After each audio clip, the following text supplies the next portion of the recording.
If there is any D&D adventure with a more convoluted past, it is undoubtedly the topic of today's remaster, Palace of the Silver Princess. This is the module where the original version sold last year for $10,000. The orange cover is the stuff of legend, and the green cover was the starter dungeon for many a player. The story behind this adventure has become the stuff of legend, with questions on why the modules were recalled, why it was rewritten, and who was responsible for that, and so much that the actual adventure has been sidelined by its legacy. It's time to look at this adventure and delve into the history of its more famous version. Welcome to Mystara. I'm Mr. Welch, and today we are choosing our own adventure. Palace of the Silver Princess, Module B3, was released in 1981 and was written by Jean Wells, the first TSR product ever written by a woman. Errol Otis provided the art, which plays a huge factor in the upcoming controversy. It was 32 pages long and was another attempt at an introductory module, being the third of 4 in a row before TSR gave up on making basic modules for new players until King's Festival, many years later. The module hit the shelves and was immediately recalled for numerous reasons that have been muddled, confused, and falsely attributed to other factors. Fortunately, through the power of friendship, I was able to track down the people who were there and pick their brains. The Silver Princess orange cover mess resulted from multiple problems, and the rumors why it was recalled have spread throughout the decades. And when the legend becomes fact, print the legend. The original Silver Princess was a rushed mess. TSR was on a tight deadline and needed the book out ASAP. So Wells was given her first assignment, but editing was at best cursory. That was part 1 of the story. A new writer putting out her first book without editing is a recipe for disaster. Part 2 was the art, with Errol Otis deciding to model the Ubus, a group of 3-headed hermaphrodites, after various TSR employees who were not happy with their depiction. Couple this with the illusion of the Decapus, with a woman tied up by her hair and surrounded by a group of ugly men bent on torturing her. That was a little too S&M for TSR, especially since certain types sought an excuse to attack them publicly. The third nail in Silver Princess's coffin was that the original module was fill-in-the-blank for a good chunk of it, similar to In Search of the Unknown. Various heads of D&D wanted the modules recalled, either because of the art, the poor editing, or the design choices, so it was yanked off the shelf and buried in a landfill. Well, not all of them. Many TSR employees escaped with their own personal copies, and not all the copies sent out were returned. A few were purchased as soon as they hit the shelves. There weren't many, and the owners held on to them like they were lost relics, which in this case, they were. The book was turned over to Tom Moldvay to fix the adventure, and new artists were brought in to complete the module in an entirely different style at great expense and at the last minute. Only the premise of the module was kept. The fill-in-the-blank approach, along with several monsters and encounters, were scrapped entirely. Wells left the company, though not because she was disgusted with the whole affair, she just found another job. Sadly, all this information was acquired secondhand from former TSR Old Guard and the people that came after them. Jean Wells passed over a decade ago. Despite its almost mythic status, the module wasn't very good. It felt incomplete, and TSR wanted fully fleshed out adventures compared to the fill-in-the-blank versions. Some encounters were deadly for starting characters, and the plot was left to the DM to fill in. It did give you a map of the region northwest of Glantry, which has been a bane for cartographers trying to make it fit into later ones. There is a distinct lack of a never-ending mountain range in the module, which doesn't fit well into later maps. The orange copy of the Silver Princess was released by Wizards free as a PDF, and you can get a copy on the vault. I'll link it in the description. If you want a physical copy, they go for between $800 and $10,000. I'm not making that up. That is literally what people are paying for this thing. Skip forward a few years to 1981. Then we get the Green Palace of the Silver Princess, rewritten by Tom Moldvay with additional art by Jim Holloway, among others. Jean Wells is also credited with this, but from my understanding, she played no part in the rewrite. And of course, there are no art credits because they know how much I hate that. They were just all sitting around a table at Lake Geneva and decided to make some random 9-year-old's life miserable 4 decades later by not providing proper art credits. The most significant change you will notice on the back cover is that Princess Argenta meets a knight riding a white dragon compared to a red dragon in the original. And despite the module's name, Princess Argenta is not made out of silver. So stop asking me how much she weighs and the price of a pound of silver. Palace of the Silver Princess is where we first meet the immortal Eric, that's Eric with an A, who was mentioned to be a god in the module because the I in Beckme was still years away. He would later become the boogeyman of the entropic immortals, constantly trying to bring his eldritch friend into Mystara and corner the market in non-Euclidean geometry. The plot starts when the other immortals get tired of his crap and stuff him into an extraplanar locker in the form of a giant ruby. The ruby somehow makes its way to the land of Haven, where a race of Fae contain the evil, called the Protectors, though unlike the orange cover, they aren't statted out. For those curious, they appear as tall, lucent humanoid figures that float above the ground by several inches. The males are bald, and the females have long flowing hair, and they are both translucent green. Their clothes appeared to flutter in a breeze no matter where they are. They also have 7 hit dice and will attack anyone not of lawful alignment. Apologies in advance if you decided to be neutral in a module for levels 1 to 3. They only appear in the background text of the green module, though they do appear on the back cover art. The reason for the party's involvement in this module is a classic, the Killer Mist. They arrive at the half-destroyed castle that can be anywhere you want it to be. It's surrounded by a red haze that kills people that walk out into it, just like in Ravenloft or Castle Amber. Congratulations, you've been railroaded.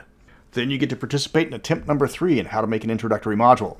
Attempt number 1 was entirely fill in the blank. Attempt number 2 was throw every monster possible at the party and hope they learn tactics quickly.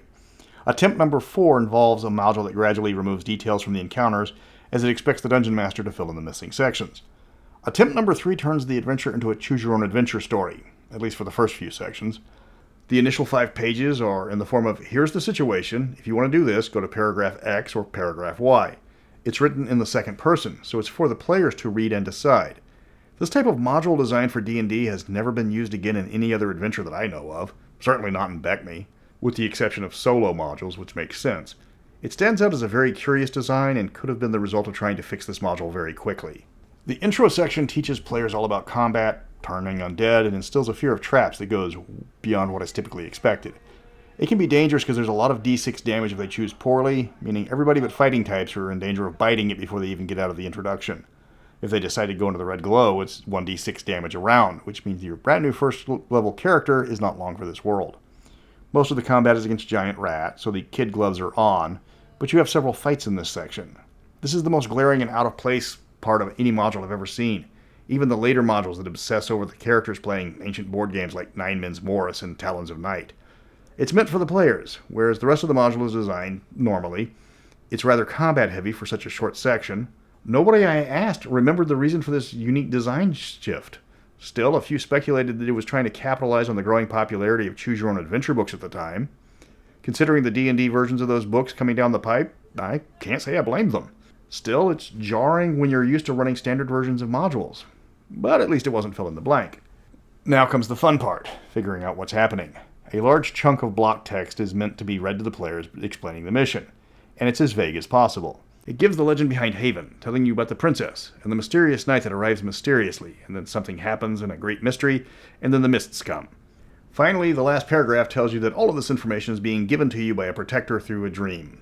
The same protectors that have been largely pulled out of the version of the module and not really explained. So you get a dream from this guy with no lead-up, who gives you a quest to find a lost princess, that you're supposed to trust this guy. He doesn't show ID, doesn't let you run a background check, doesn't give you his references, nothing. Then as soon as you arrive, you're locked into the castle due to a poisonous aura that will kill you if you try to leave. Nothing suspicious about this at all. Having taken the nostalgia goggles completely off, this module did not age well. Now your party has a cursory idea of the plot. It has managed to survive the choose-your-own-adventure part of the book that was apparently written for one player but then turns into a multiplayer module as soon as they get to paragraph 37 on page 10. So what's there to do? Well, it's a stock dungeon crawl. There are quite a few new monsters, though nowhere near as many as the original. By a few, I mean 3, all beloved Mystara critters. By beloved, I mean ambush predators that will cause trust issues in new players for years to come, in the form of archer bushes, vampire roses, decapi, and Travis. This might be a beginner module, but nowhere in there is this a easy module. For new DMs, read this thing cover to cover before you even start. It's quirky and like nothing else you've seen regarding design. There is a ton of backstory in Silver Princess, far more than the previous basic modules, and that story is vital to solving the riddle of defeating Eric. About 24 NPCs factor into the adventure, and understanding their roles and how they play into solving the mystery. Some of the NPCs are there to serve as role-playing elements, like Duchess and Candela, 2 classic Mystara characters from the very beginning. These were Jean's favorite characters and were there to serve as tools for the DM. They were thieves that could serve as foils for the party, rivals trying to rob them blind, romance options if you were brave enough, or replacement party members for groups that decided that thieves were lame and they didn't need to search for traps. This pair is probably the one thing that has survived in the player's memories more than anything else. Certainly not the adventure. There are a couple of NPCs that the parties walk in on doing rival adventuring stuff, like Morgan Ironwolf or Bargle. Candela and Duchess have been reused multiple times, with their art being updated and their adventures being expanded upon. For a lot of players, these ladies were their first rivals. Their characters want to loot this castle, and so do these thieves. They aren't a threat to the party, they're thieves, not fighters. They would certainly be no match for 6 adventurers, but they have a set of unique skills that could prove helpful, especially in a trap-heavy death dungeon like Silver Princess. I've reused them for my Mystara books. A few years ago, my friend Domenico Nazzetti created several art pieces using them for art of the genre. You can find them in their Folio magazine. And then somebody sent me this piece from the upcoming WotC book, suggesting that this is Duchess and Candela for 5th edition. Though Silver Princess isn't being reprinted, and they've never appeared in any other module that I know of, WotC's art director and I will have to agree to disagree on design choices. I want action and adventure in my imagery, not spa day. Before returning to the adventure, let me warn you about trying to get them drunk. Duchess rocks an 18 constitution, Candela isn't far behind with a 15. I don't know why that's always struck me as odd, but they have some monster stats for being thieves. Thinking back, I will admit I lied about them being this module's only memorable part. Then there's the garden. Oh my god, the garden. This is one of the main reasons why old school gamers hate plants. You know the meme where everything is fine until the jungle starts speaking Vietnamese? Imagine if the jungle doesn't even bother talking to you before trying to kill you. The garden here is comprised of primarily dead and dried up plants, and only over a dozen of them are murderous. This can TPK a party quickly if the dice come up right. Remember, characters have no more than 20 hit points for this module, probably even less than that for anyone not playing a dwarf or a fighter. They are now looking at 12 attacks in the first turn from all the monsters, probably attacking from surprise as well. I hope you didn't piss off Duchess and Candela because you're probably going to need replacement characters. And if you book it into the next room, first you missed a major MacGuffin in the garden, and second you run into the cover monster, the Decapus. This ambush predator has 9 attacks, each one doing 1d6 damage. These back-to-back rooms can wipe a party on average rolls from just the sheer number of attacks. If you want to keep the new players that you're introducing to D&D, be very careful about these 2 areas. And if you're curious, the original versions put these encounters apart from each other, though the Decapus was an entirely different creature then. Just a warning for DMs. These are encounters that will make players swear off druids. Dungeon Masters, you must level up the party for a good chunk of this adventure. It says it's for levels 1 to 3, and it's an introduction for new players. It lies. The combat encounters in this game will wipe a beginning party without mercy several times over. The party has to fight a werewolf leading a group of orcs while they try to stop the big bad. There is a level-draining undead in this adventure, and in Beckme, level drainers kill first-level characters in a single hit. There are saver die traps and monsters. There's a random encounter with a Medusa.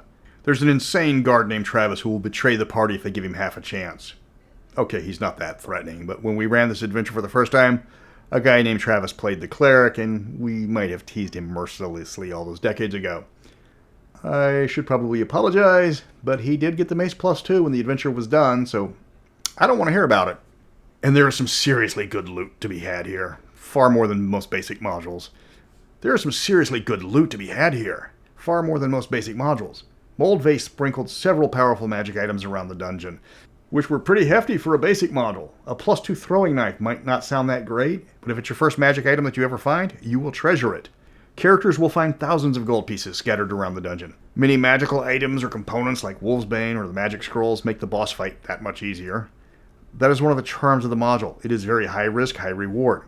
Yeah, there's an excellent chance nobody walking into this dungeon is coming out alive, but the survivors are ready for second level.